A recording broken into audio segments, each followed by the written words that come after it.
Намайг бага байхад манай хоёр давхар томоохон байшингийн дээд давхарт нь амьдардаг байсан бөгөөд зол сарын баярыг тэндээ зохион байгуулж амтан ах дүүсээ урьдаг байв. Аав ээж хоёр маань тэрхүү байшинг эзэмшдэг байсан ба доод давхраа тэр чигт нь хүмүүст хөслүүлдэг байсан юм. 2012 оны зул сарын баярын үеэр нэгэн шинэ хүн нүүж ирсэн нь дуушуу багтай 30 гаруй насны эрэгтэй хүн байв. Дуушуу багтай гэдэг нь уг нь аав ээж хоёрын маань хувьд сайн хэрэгжгэлээ. Тэр хүнийг доод давхарт нүүж ирснээс хэд хоногийн дараа үнэндээ тийм биш болж таарсан юм. Бүхэл шөнийн турш урд хаалга олон удаа нээгдэж хаагдах, заримдаа чанга ярих, тэр бүхэл орилох чимээ сонсогдох болов. Нэг шөнө аав маань жухам юун шуугиан болоод байгааг харахаар мөн чимээгээ аядахыг сануулахаар доод давхар руу буусан юм. Тэр мөчөөс эхлэн аав маань өнөө хэрийг сэжиглэж эхлэх шиг болсон юм. Зул сарын орой бид гэр бүл хамаатан саднараа цугласан бөгөөд ширээг тойруулан тавьсан 20 сандал бүгдээрээ эзэнтэй болсон байлаа. Миний аав ах Джейк архаг тамхичин байсан болохоор тэр шөнийн турш хэд хэдэн удаа тамхилахаар гарч байв. Бид нэгдүгээр хоолоо эцэцгээсний дараа Джейк өнөөх янзаараа тамхилахаар гадагш гарсан бөгөөд ингэхдээ гар утсаа ширээн дээр мартаад үлдээч гисэн байлаа. Тэр хооронд утсанд нь дуудлага ирээд салахгүй байсан учраас аав намайг утсыг нь авч гараад аав гахад аваачаад өгчих гэв. Би ширээн дээрээс аав гахын дэлгэгддэг утсыг шүүрч аваад шатаар уруудангүй лээ. Гэтэл урд хаалган дээр очсныхон дараа байшингийн арын хаалга онгорхой байхыг олж харсан юм. Аав гахыг арагшаа гарсан юм болов уу гэж бодлоо. Гартаа барьсан утас маань дуугарсан хിവэр байсан тул би аав гахыг олохоор арын хашаа руу яаравчлаа. Гэтэл тэр тэнд харагдсангүй. Би хэсэг харцнаж байснаа буцаад гэрлүүгээ орох гэж байтал сарвчин дотроос хэн нэгэн дуугарах шиг болсон юм. Сарвчны хаалга нээлттэй байлаа. Би аав гахын нэрийг дууттал сарвчин дотроос хэн нэгэн гарч ирэв. Сайн харагдахааргүй хитрхи харанхуй байсан ч би түүнийг аав гах маань гэдэгт итгэлтэй байсан юм. Тэрээр над руу түргэн алхаж эхлэхэд нь би түүнийг утасныхаа дуудлаганд хариулахаар яарч байна даа гэж сансан. Удалгүй тэр байшинд хангалттай ойртох үед гэрэлд түүний царай харагдсан бөгөөд тэрээр аав гах маань биш харин өнөөх манай доод давхрыг хөлсөн суудаг ир байв. Яагаад ч юм түүний над руу алхаж байгаа нь айдас хүрмээр санагдсан тул би буцаж ирэхэд хаалга руу гүйлээ. Арын хаалгыг өнөөх хэрийн нүүрэн дээр шахуу тасхийдл хаагаад цааш урт талын хашаа руу гүйн гарч ирэхэд тэнд аав гах Джейк тамхилаад зогсож байв. Би түүнд өнөөх хэрийн талаар хэлж тэрээр хэрхэн над руу дайрах мэт ойртон ирж байсныг дуулгав. Харин аав гах миний үгийг нэг их тоосонгүй. Магадгүй тэр зүгээр л хүн амьтантай нүүр тулахдаа тааруу нэгэн байснаас тэр байх. Би баг зэрэг жиргсэн хിവэр байсан тул түүнийг тамхиа татаж дуустал нь хамт байж байгаад цугтаа буцаж дээш гарan баярын ширээнд сууцгаав.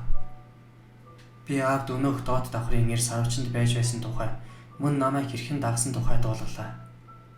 Бид хэсэг чимээгүй болцгоосон бөгөөд аав баг зэрэг сэтгэл зовниж байх шиг санагдсан. Гэхдээ тэрээр баярын уур амьсгалыг эвдэхийг хүсээгүй бололтой бүгд хооллож ундалж дууссаны дараа шалгаар гадагш гарав. Тэрээр буцаж ирээд өнөөх хэр өрөөнийхөө хаалгыг хааж хаад хариу өгөөгүй мөн гадаах савчны хаалга хаалттай байсан гэж хэлсэн юм. Үүнээс 2 цагийн дараа манай хамаатнууд явцгааж гэрийнхэн маань унтахаар зэхэж эхэллээ. Би зочдын өрөөнд ил зууханд дөрлөцөх гал ба сүлд модны дэргэд үлдэв. Тэднээс тусах гэрэл надад гой санагддаг байсан юм. Тэгээд хэвтэнгээ зул сарын сэдвтэй кино үзэж байлаа. Нэг мэдсэн чинь зөөрмөлж гисэн байв.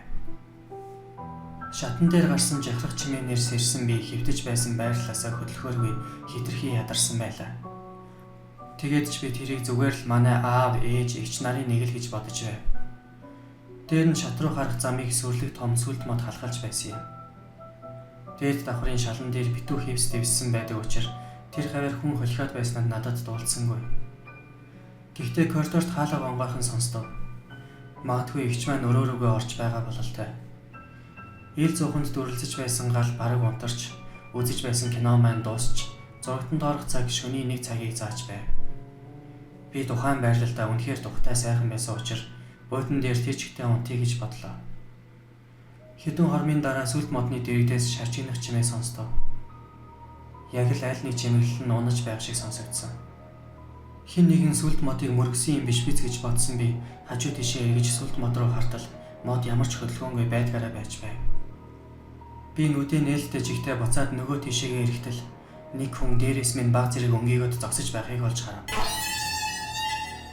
Мэдээж би айж цочсондоо орилж гарлаа. Дараа нь би түүнийг аав маань биш байгаа гэж бодон царайг нь таних гэж оролдов. Гэтэл тэр аав биш, харин доод давхрын иргэдэй байхыг таниад би улам чанга орилсон. Тэрээр гараараа миний аамыг таглах гэж оролдсон ч хэдийн хожимдсан байв. Миний орилго чинээ бүгдэд дуулсан тул өнөө хэр шатаар урууд нь зүгтжгүй лээ. Аав маань өрөөнөөсөө ухсхийн гарч ирээд түүний араас хөөсөн хэдэж өнөө хэр машиндаа суугаад зайлж оцсон юм. Миний бодлоор тэр ир намайг унтсан эсхийг шалгахаар дээрээс өнгөж байсан бөгөөд магадгүй манайхыг тоонох гэж байсан байх. Аз болоход аав ээж хоёрт маань тэр хүний үнэмлэхний болоод бусад чухал бичиг баримтных нь хуулгар байсан учраас үүнийг нь ашиглан түүнийг олуулж бусдын эзэмшил рүү халдсан гэсэн үндслэлээр шүүхэд өгсөн бөгөөд шүүх орол ямар ч зовлонгүй ялалт байгуулсан. Гэхдээ л энэ явдал надад үнэхээр аймаар сэтгэл төрүүлснийг үгүйсгэх аргагүй.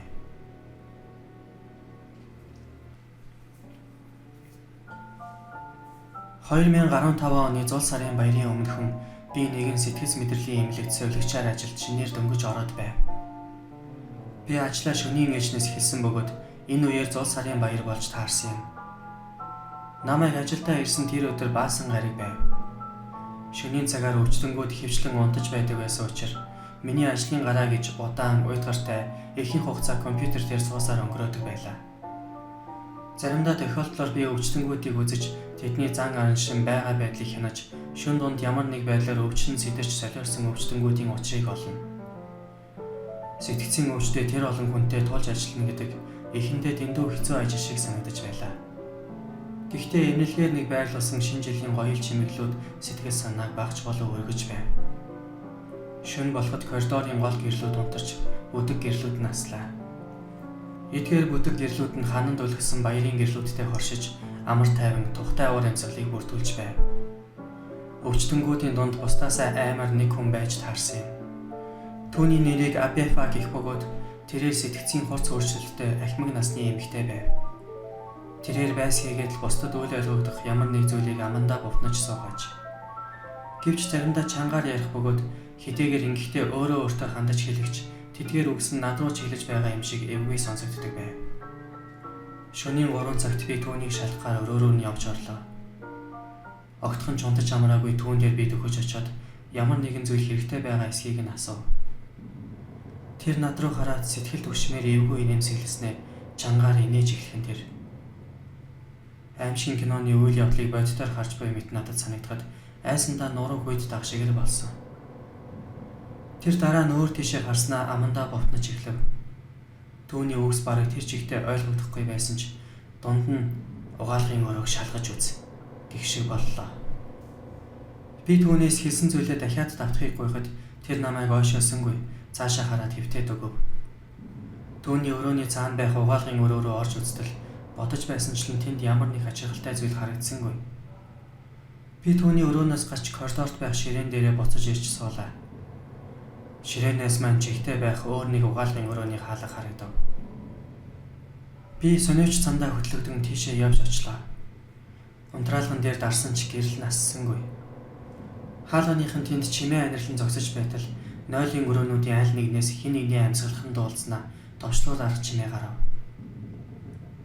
Би ширээ рүүгээ буцаж очин тэндээс хаалга тогтоож авч ирээд хаалган дор ивж тавьснаар коридороос тусах гэрэлд угаалгын өрөөг багч болтгой харж чадхаар боллоо.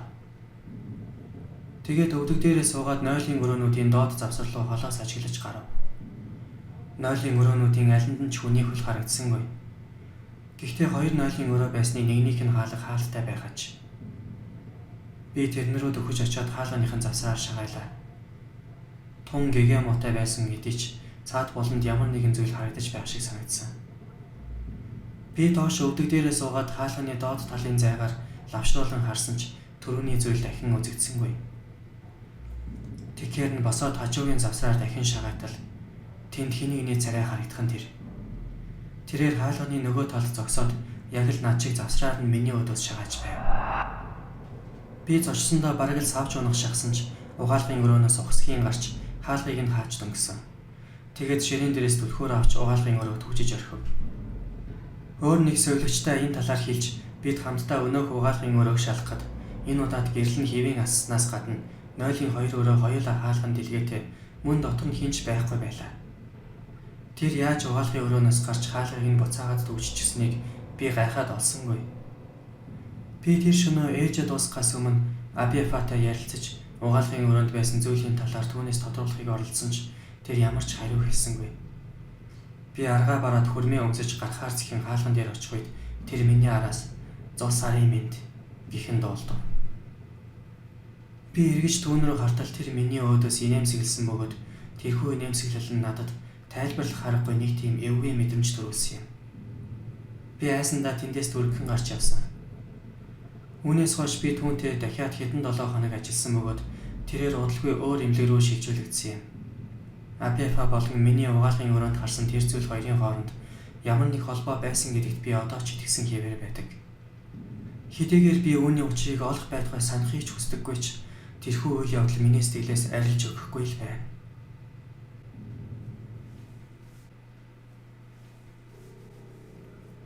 Өнгөрсөн жилийн зул сарын баяраар би найз охиныхон хамт нэгэн шин зүйл хийж үзэхээр шийдсэн юм. Бид тэр үед шинэ байшинд нүүж ороод удаагүй тэндээ тэмдэглэх анхны маань зул сар байснаас гадна бидний хинэн ч өөрт нь гацуур модоо огтолж авчирч байгаагүй тул энэ удаад бид өөрсдөө уулнаас сүлд модоо тайрч авчирч засъя гэж шийдсэн юм. Аз болоход бид Нью Хаймширт амьдардаг учраас энэ мужид гацуур их ургадаг аж. Энэхүү үйл явдлаа улам бүр шинэ жилийн уур амьсгалтай болгох үүднээс би зас бодорсон нэгэн оройг сонгож найз охин Тристанийхан хамтаар машинаар ойроо явхаар болов. Би бага урын ачааны машинаа гаргаж унаад хоёул ойроо чиглэн жолоодож эхэллээ. Битүү застай байсан учраас зам сайн харагдахгүй байв. Модод руу дөхөж очиод би машинаа замаас гаргах үед дугуйн дор хайрыг шаржинын дуурхан сонсогдов. Бид хоёр машинаасаа буугаад цааш шалгаж гацуур мод хайж олохоор боллоо. Бидний амьдардаг мужид дов толгод ихтэй учраас бид хоёр байсгийгээд л өксөөр мацаж алхах хэрэгтэй болов. Үүнээс босноо яасан найз охин маань гомдлож эхлэхэн тэр. Энэхүү бяцхан зугаалга түүний хувьд миний бодож байсанчлан хөвгөлтэй сайхан санагдахгүй байгаа болол та. Бид зочны өрөөнд тавьж болох үс жижигхэн хөөрхөн гацуур хайн засан дундуур дээш матсаар байв. Тэнд байсан ихэнх гацуурууд дэндүү том хэмжээтэй байсан юм. Тэгж эцэстээ бид яг л бидний хайж байсан шиг төгс хэмжээтэй авсаархан гацуур мод оллоо. Би зүхээ далаан ёроолын ишин дээр нь буулгаж эхлэв. Ишин харьцангуй нарийнхан байсан тул зүхээр хэд сайн завчсны дараа гацуур мод унаад өглөө. Мэдээж би үүнийг ганцаараа өргөж дийхээргүйгээс гадна гүвээ урууд нь цасан дундуур тэр чигтэн чирхийг хүссэнгүй. Тиймээс би ишнээс нь барьж аваад Тристаныг үзүүрээс нь дамжиж өгөхийг гойв. Гэтэл тэр бэйли байхгүй учраас яаж өргөх юм бэ гэх юм тэр. Машин дотор илүү бэйли байсан бөгөөд найз охиноо тэрийг авалгүй тэмдэн орчихсон гэдгийг би мэдээгүй байсан юм. Би түүнд машины дэлгүүрээ өгөөд хурдхан гүйж очиж бэйли өмсөд буцаад хүрээд иргэв. Тэр гүвээ уруудан гүйн отоход би саяхан унагсан модныхон дэргэд ой дотор ганцаар үлдлээ. Тристэн эргэж ирэлгүй баг зэрэг удахт нь би өнөөх гацуурынхаа гишин дээр суугаад эргэн тойрноо ажиллаж байв. Бүрэнхий болсон байсан тул эцэс төгсгөлгүй нарс моддоос өөр зүйл харагдахгүй байсан. Би Тристаныг буцаж ирэхдээ намайг олоход илүү хялбар байх гэж санан авч явсан гарч идэнгээ асаалаа. Салхины хөнгөнөх дууг стооцвол анир чимээгүй байв. Тэнд ингээд ганцаар суугаад байх нь үнэндээ баг зэрэг жирхмээр санагдаж эхэллээ.